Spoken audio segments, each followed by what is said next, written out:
Berita Al-Hijrah 14 Safar 2 Oktober, kes COVID-19 terus melonjak. Rakyat gusar jika PKP dikuatkuasakan semula.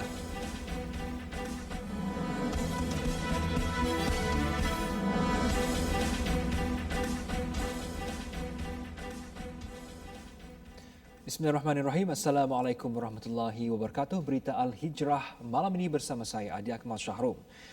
Kes positif COVID-19 di negara ini melonjak kepada 287 kes, iaitu paling tinggi sejak Perintah Kawal Pergerakan dilaksanakan.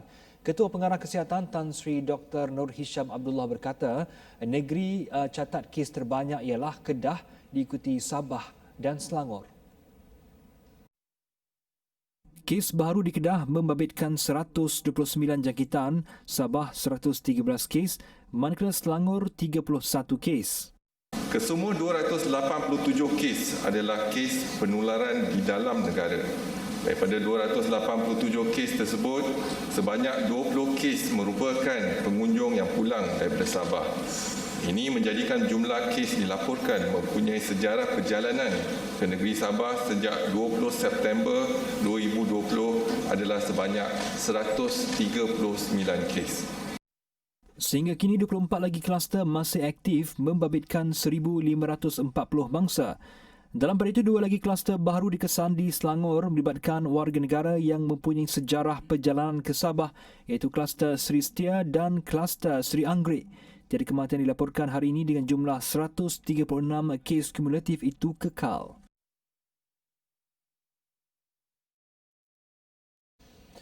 Peningkatan kes COVID-19 secara mendadak sejak kebelakangan ini menimbulkan kerisauan banyak pihak dengan kemungkinan penguatkuasaan semula Perintah Kawalan Pergerakan PKP.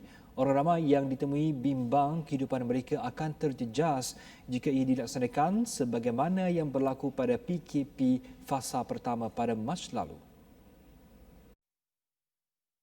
Meskipun PKP yang dilaksanakan pada Mac lalu dilihat berjaya memutuskan rantaian COVID-19, namun ia secara tidak langsung memberi kesan kepada sumber pendapatan rakyat. Kalau dia buat PKP untuk kembali seperti dulu memang sangat-sangat susah lah untuk orang awam. Menyusahkan, pendapat saya memang tidak sesuai lah. Kerana macam kami ni berniaga, masalah dia kalau berniaga ni memang sel pun kurang. Kesan pertamanya ialah pendapatan saya tu tak masuk langsung, kan. Terbeban dengan sewa yang mahal. Di rumah terpaksa menghabiskan duit poket, duit tabung, duit yang mana ada, kan. Kebimbangan sama turut disuarakan pemandu teksi yang baru ingin pulih dari segi pendapatan harian selepas kes COVID-19 turun pada pasca PKP. Memang tak setuju, bang. Pasal taksi sekarang susah mencari makan. Kita tengok, saya masuk 11 pagi tadi, sampai sekarang baru dapat RM12. 11 sampai sekarang, pukul 3 sekarang. Tak setuju, Nah, tak setuju lah, bang. Rata-rata mereka berpandangan bantuan kewangan yang diterima daripada kerajaan masih tidak mencukupi kerana tempoh PKP yang sangat panjang. Justru mereka amat memerlukan kelangsungan dari segi pendapatan harian. Mac lalu kerajaan tiada pilihan selain terpaksa melaksanakan PKP dan ia menunjukkan hasil positif. Ia disusuli PKPB dan PKPP sehingga Disember ini. Namun, angka yang membimbangkan sejak akhir-akhir ini seolah-olah memberi bayangan agar tindakan drastik perlu dilaksanakan. Tapi kalau macam sekarang ni government nak patah balik PKP, aturan yang terbaik lah. Yang sangat-sangat setuju. Tapi kalau nak macam tak nak worse lagi, lebih baik, lebih cepat, lebih baik. At least kita boleh control lah. Sementara itu, tinjauan berita Al-Hijrah di beberapa lokasi di ibu negara mendapati orang ramai tetap menjalani rutin harian seperti biasa dengan pematuhan SOP walaupun kes COVID-19 meningkat dengan mendadak. Sementara itu, tinjauan di Kampung Permatang Janggus, Kepala Batas mendapati kawasan itu lengang selepas sebuah sekolah di kawasan berkenaan ditutup. Lebih 1,200 penduduk mengurangkan pergerakan keluar masuk kerana bimbang dengan penularan COVID-19. Salah seorang penduduk Ahmad Zaki Sirat berkata, penduduk mengakui cemas dengan situasi terkini dan murid yang diarah untuk menjalani kuarantin akur dengan arahan itu. Mula-mula kita terasa cemas juga kan, tapi sekarang macam hari ini kita nampak okey lah kan, sebab penduduk pun tak ada lah yang sibuk sangat kan, tak berapa lah sibuk sangat, jadi kita harap lepas ni harap tak ada lah kan COVID tu kan di Mata Janggus ni kan. Sementara itu, solat Jumaat di Masjid Jamik Permatang Janggus yang berhadapan dengan sekolah terbabit diadakan seperti biasa tetapi dengan memperketatkan lagi prosedur operasi standard SOP. Yang paling kami utamakan lagi di sini, setiap jemaah dia akan mesti membawa sendiri sejadah dan juga mask. Sekiranya benda tu mereka gagal bawa, kemungkinan besar kami tak dapat nak membenarkan mereka masuk untuk solat berjemaah bersama-sama. Sementara itu, tinjauan di kawasan kampung mendapati ia sunyi dan lengang. Kawasan yang kebiasaannya sibuk dengan aktiviti penduduk suram selepas anak-anak penduduk diarah di kuarantin di rumah. Semalam, Jabatan Pendidikan Pulau Pinang mengarahkan Sekolah Kebangsaan Permatang Janggus di Penaga ditutup sehingga 8 Oktober ini susulan seorang guru di sekolah itu disahkan positif COVID-19. Lebih 400 murid dan 50 guru sekolah turut menjalani ujian saringan. Satu perbincangan berhubung isu peningkatan kes penularan COVID-19 di negara ini akan dibawa ke satu mesyuarat muzakarah fatwa kebangsaan Isnin depan. Menteri di Jabatan Perdana Menteri Datuk Dr. Zulkifli Muhammad Al-Bakri berkata, ketika ini SOP di masjid dan surau tidak perlu diperketatkan lagi, penjarakan 1 meter sudah memadai. Kalau SOP ada pun cukup dah sebenarnya. Tetapi kita akan tengok dari sebab kita kena tengok kalau berlaku satu tempat itu memang akan berlaku satu kita kata berkurung dalam terhad di kawasan tersebut. Jadi insya-Allah kita tidak akan abaikan dan kita akan cuba dapatkan maklumat seberapa banyak mungkin, nasihat dan juga perbincangan yang akan dilakukan, insya-Allah. Saya pun terbabit dalam perbincangan. Namun kata beliau, pihaknya akan memantau dari masa ke semasa perkembangan COVID-19 dengan kerjasama Kementerian Kesihatan dan Majlis Keselamatan Negara MKN. Beliau ditemui selepas melancarkan portal Jom Infak di Universiti Sains Islam Malaysia USIM Nilai Negeri Sembilan petang tadi. Portal pendanaan awam atau dikenali sebagai crowdfunding itu disediakan USIM melalui Pusat Wakaf dan Zakat USIM bagi memudahkan orang awam berinfak dan berwakaf kepada projek kebajikan USIM. Ia antara portal terawal dibangunkan Universiti Awam di Malaysia yang dihasilkan USIM dengan kerjasama Pusat Pembangunan Sistem dan Kejuruteraan USIM. 2 kelas di Sekolah Kebangsaan Putrajaya Persin 18-1 ditutup 14 hari bermula semalam ekoran terdapat kes positif COVID-19. 2 kelas terbabit melibatkan 1 prasekolah dan 1 kelas darjah 1. Penutupan itu disahkan Ketua Pengarah Pelajaran Datuk Dr. Habibah Abdul Rahim kepada Sinar Harian. Terdahulu tular di laman sosial seorang kaki tangan sekolah berkenaan dan anaknya yang berada di darjah 1 disahkan positif COVID-19. Jangkitan dipercayai daripada suaminya yang pulang dari Sabah. Semalam, Kementerian Kesihatan Malaysia KKM mengumumkan terdapat kluster COVID-19 dikenal pasti di Putrajaya. Ia digelar sebagai kluster selasih yang melibatkan kes indeks berusia 34 tahun dan mempunyai sejarah perjalanan ke Kota Kinabalu, Melangkap dan Kundasang Sabah pada 13 hingga 27 September. Beberapa institut pengajian awam menangguhkan pendaftaran pelajar baharu dan lama, antaranya Universiti Teknologi Malaysia UTM. Semua pelajar tidak perlu hadir ke kampus Kudai dan Kuala Lumpur untuk membuat pendaftaran dan pembelajaran. Pelajar boleh melakukan pendaftaran secara dalam talian sehingga ke satu tarikh yang dimaklumkan kemudian berikutan perkembangan terkini COVID-19 yang semakin meningkat. Selain itu, Minggu Mesra Mahasiswa MMM untuk pelajar baharu juga akan dijalankan secara dalam talian. Pelajar yang sudah hadir ke kampus akan dibantu untuk penempatan dengan mematuhi SOP. Sementara itu, Universiti Malaysia Pahang UMP menangguhkan kemasukan pelajar dari Sabah dan Zon Merah secara bersemuka di kampus UMP Pekan dan Gambang secara berperingkat mulai 12 hingga 14 Oktober ini. UMP turut menangguhkan kemasukan pelajar yang mempunyai sejarah perjalanan dari Sabah dalam tempoh 14 hari sebelum hari pendaftaran. Penangguhan kemasukan pelajar secara fizikal itu meliputi semua peringkat pengajian dan kategori pelajar UMP. Proses pendaftaran pelajar baru dilakukan secara dalam talian bermula 5 hingga 9 Oktober ini bagi tujuan pengaktifan status pelajar termasuk pengajaran dan pembelajaran. Dalam pada itu, katanya pelaksanaan Minggu Induksi Siswa MINDS dan aktiviti pengajaran dan pembelajaran PDP akan diteruskan mengikut jadual secara dalam talian mengikut kalender akademik UMP. Kira-kira 750 pegawai dan anggota polis sedang dikuarantin selepas pulang dari Sabah bagi membantu operasi pilihan raya negeri itu sebelum ini. Menurut Pengarah Pengurusan Bukit Aman, Datuk Ramli Din, kuarantin anggotanya itu bagaimanapun tidak akan menjejaskan tugas atau operasi polis dari negeri-negeri terlibat.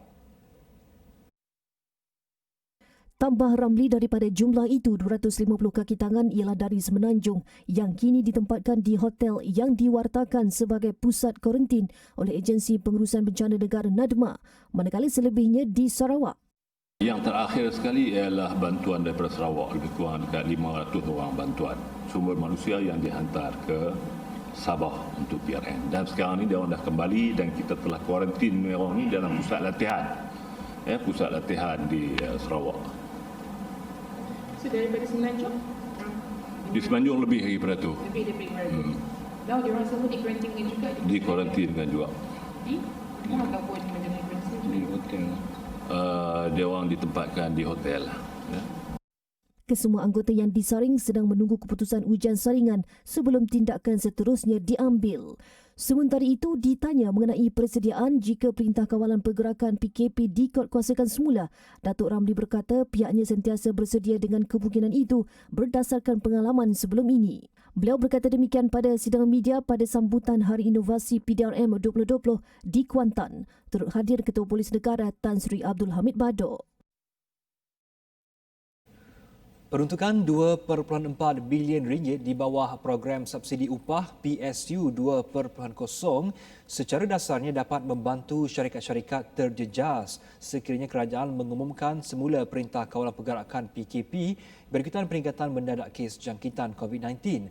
Menteri Sumber Manusia Datuk Seri M. Saravanan berkata pihaknya akan sentiasa memastikan syarikat-syarikat terlibat terus beroperasi seterusnya mengawal kadar pengangguran.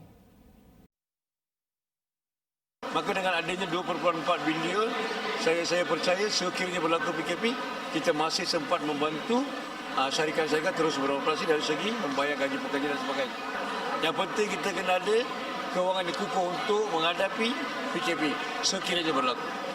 Tambah beliau, peruntukan RM2.4 bilion di bawah PSU 2.0 itu akan dimanfaatkan dalam tempoh 3 bulan sehingga akhir tahun ini. Jelasnya sekiranya PKP diumumkan semula, peruntukan tersebut dapat digunakan bagi membantu 1.3 juta pekerja yang terjejas. PSU yang dilaksanakan melalui pakej rangsangan ekonomi Prihatin Rakyat Prihatin telah membantu mengurangkan pengangguran di negara ini susulan penularan COVID-19 dengan kadar pengangguran turun dari 5% pada Mei kepada 4.7% pada Julai lalu.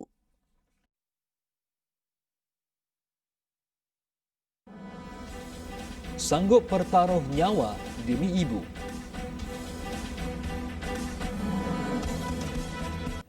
Bertemu kembali, seorang warga emas meninggal dunia ketika berdoa selepas menunaikan solat maghrib berjemaah di Masjid Sungai Lerik Calok Setiu semalam. Dalam kejadian 7.15 malam itu, Khalid Ahmad, 83 tahun, dikatakan rebah ketika sedang mengaminkan doa selepas solat. Menantunya kemudian menghubungi pihak kesihatan sebelum mangsa disahkan meninggal dunia. Sementara itu, Ketua Polis Daerah Setiu, Deputi Superintendent Afandi Yusof mengesahkan kejadian. Pihak polis ke lokasi kejadian pada jam 9.15 malam dan pemeriksaan lanjut terhadap jenazah mendapati tiada kesan cedera atau luka luaran. Mangsa yang mempunyai sejarah penyakit asma disahkan meninggal dunia akibat serangan jantung. Arwah yang berasal dari Kampung Banggul Permaisuri Setiu ke rumah menantunya di Kampung Sungai Lerek untuk tahlil isteri mangsa yang baru saja meninggal dunia minggu lalu. Jenazah telah dibawa pulang ke Kampung Banggul Permaisuri Setiu untuk dikebumikan. Seorang pemuda sanggup meredah masuk ke dalam rumah kerana menyangkakan ibunya terperangkap dalam kebakaran di Kampung Wakaf Nyor Kembar, Bukit Payung petang tadi. Dalam kejadian jam 1.10 petang itu, rumah teres semidi tersebut terbakar 70% menyebabkan 4 beranak itu tinggal sehelai sepinggang. Menurut mangsa Muhammad Faizuddin Kamruzaman, 22 tahun, dia menyedari rumah terbakar selepas pulang solat Jumaat bersama bapa dan adiknya. Bimbang keselamatan ibu yang tinggal sendirian ketika itu, dia tanpa membuang masa terus meluru masuk ke rumah, namun bersyukur ibunya berada di luar. Faizuddin kemudian bergegas menyelamatkan barangan di dalam rumah, namun tidak sempat dibawa keluar kerana api semakin besar. Saya balik tu, saya ingatkan mak saya ada dalam tu. Saya masuk dalam. Lepas tu pun saya tengok mak saya dekat luar dah. Okay, Alhamdulillah. So, saya masuk dalam, saya keluar semua barang saya, apa yang patut. Dan saya panggil orang ramai untuk bantu. Yang lain saya tak sempat nak selamatkan lah. Saya sempat selamat handphone, dokumen belajar saya, tu je. Menurutnya lagi, semasa kejadian, ibunya sedang memasak sebelum melihat api dari sebuah tong gas yang bocor dan keluar menyelamatkan diri. Sementara itu, Ketua Balai Bomba dan Penyelamat BBP Wakaf Tapai, Khairul Azmi Ismail berkata, ketika tiba pihaknya mendapati api dari bahagian dapur telah terbakar sebanyak 10% dan bomba mengambil masa 25 minit untuk memadamkan api sepenuhnya. Kesukaran yang kita alami dalam operasi kebakaran ialah punca elektrik dan kayu-kayu bumbung yang menyebabkan kejatuhan semasa operasi kebakaran. Rumah jiran mangsa turut terbakar 5% di bahagian bumbung, namun tiada kerosakan di bahagian dalam rumahnya. Punca sebenar kejadian serta anggaran nilai kerugian masih dalam siasatan pihak bomba. Sime Darby Plantation Berhad SDP bimbang dengan kemungkinan menjadi syarikat perdagangan kedua selepas FGV Holdings Berhad FGV yang produknya disekat memasuki pasaran Amerika Syarikat AS. Dalam kaitaannya, SDP memaklumkan ia menjadi subjek petisyen yang dikemukakan oleh Liberty Shared LS bersama Jabatan Kastam dan Perlindungan Sempadan CBP AS pada 20 April lalu seperti dilaporkan sebelum ini. SDP berkata walaupun pihaknya berusaha untuk berhubung dengan CDP, namun tiada kesempatan untuk memberi penjelasan berhubung tuduhan yang dilemparkan oleh LS. Jelasnya lagi, sebelum ini SDP telah mengemukakan maklum balas ke atas ringkasan petisyen LS dan kenyataan awam kerana tindakan itu adalah langkah terbaik berdasarkan maklumat terhad yang ada. Kenyataan itu dibuat pada 8 Julai, 10 Julai dan 7 Ogos 2020. SDP dalam pada itu menjelaskan syarikat perdagangan itu memberi penekanan dalam komitmen untuk menegakkan hak asasi manusia dan perhatian untuk memperbaiki segala kekurangan yang ada dalam operasi dan rantaian bekalan. Baru-baru ini, media melaporkan SDP merupakan firma kedua yang berisiko berdepan perintah pelepasan atau larangan import oleh CBP. Sebelum itu, CBP telah mengarahkan penerbitan perintah pelepasan tahan WRO terhadap produk sawit dan minyak sawit yang dihasilkan FGV berdasarkan maklumat munasabah yang menunjukkan berlaku penggunaan buruh paksa. Penggunaan buruh paksa itu didakwa dilakukan secara sekatan pergerakan, keganasan fizikal dan seksual, ancaman, penyimpanan dokumen diri, sekatan gaji dan waktu kerja yang panjang. Penggunaan buruh paksa kanak-kanak turut didakwa berlaku dalam pengeluaran minyak sawit oleh FGV. Sementara itu, penganalisis ekonomi Putra Business School, Profesor Madya Dr. Ahmad Razman Abdul Latif berkata, rundingan bersama pihak kastam di AS perlu dilakukan lebih-lebih lagi ketika maklumat berhubung penggunaan buruh kasar oleh syarikat perdagangan adalah tidak tepat.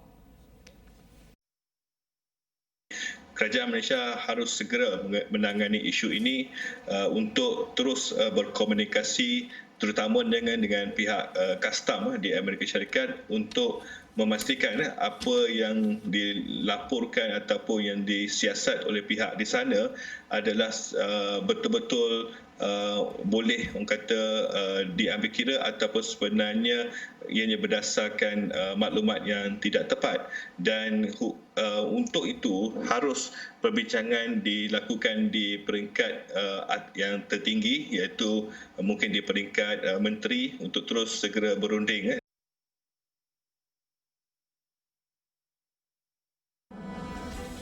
Pesawat pakai pelitup muka.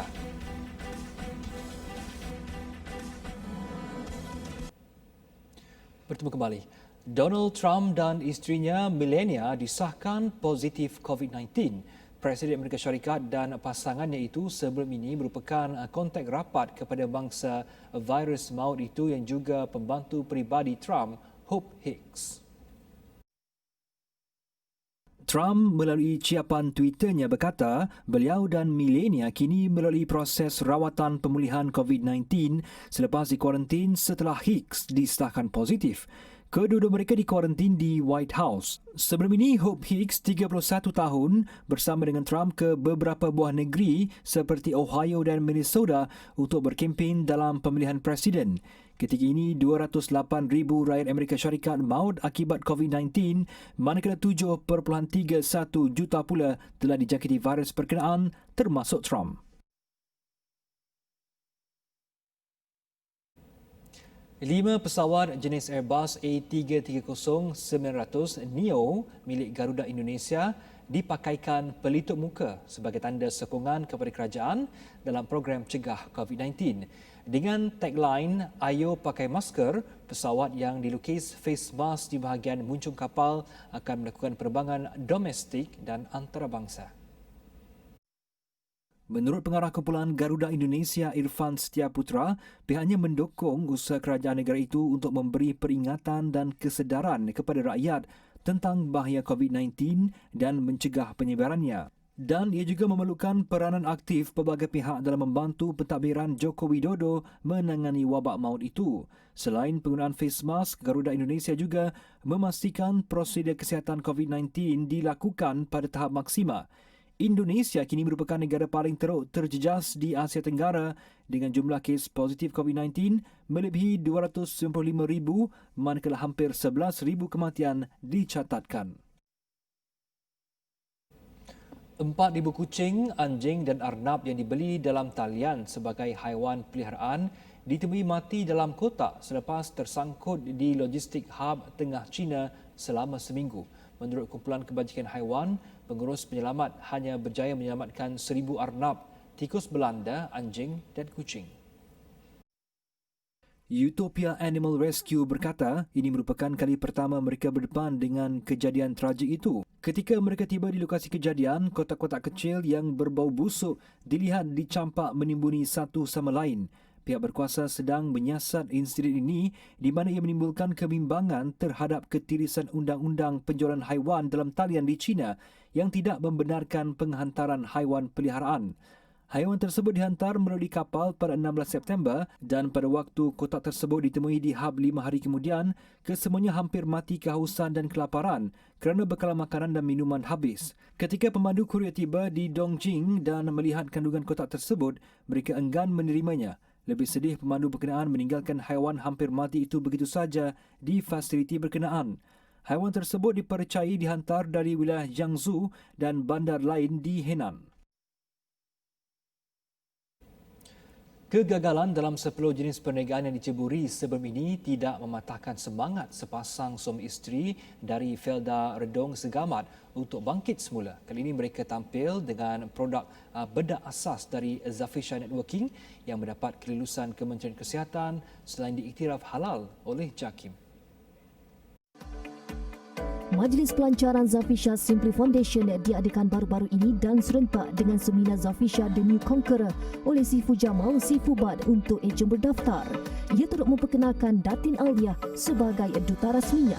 Menurut pengasasnya Siti Aisyah Muhammad Hamim, Zafisha Simply Foundation diformulakan khas untuk solikan biasa dan digunakan secara harian oleh wanita berumur 35 tahun ke atas dan juga aktif. Dah simple, okey. Tapi kita ada masalah macam nak cepat?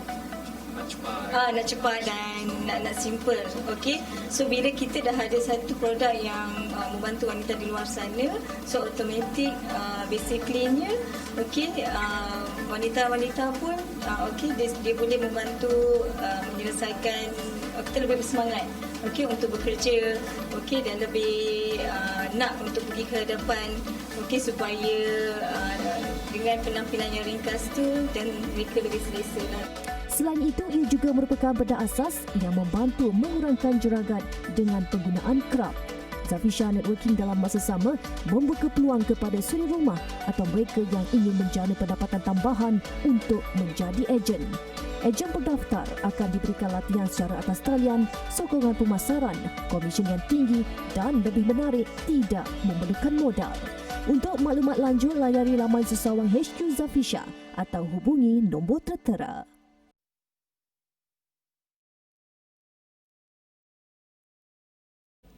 Laporan tadi mengakhiri berita Al-Hijrah. Terima kasih kerana menonton. Saya Adi Akmal Syahrum. Assalamualaikum warahmatullahi wabarakatuh.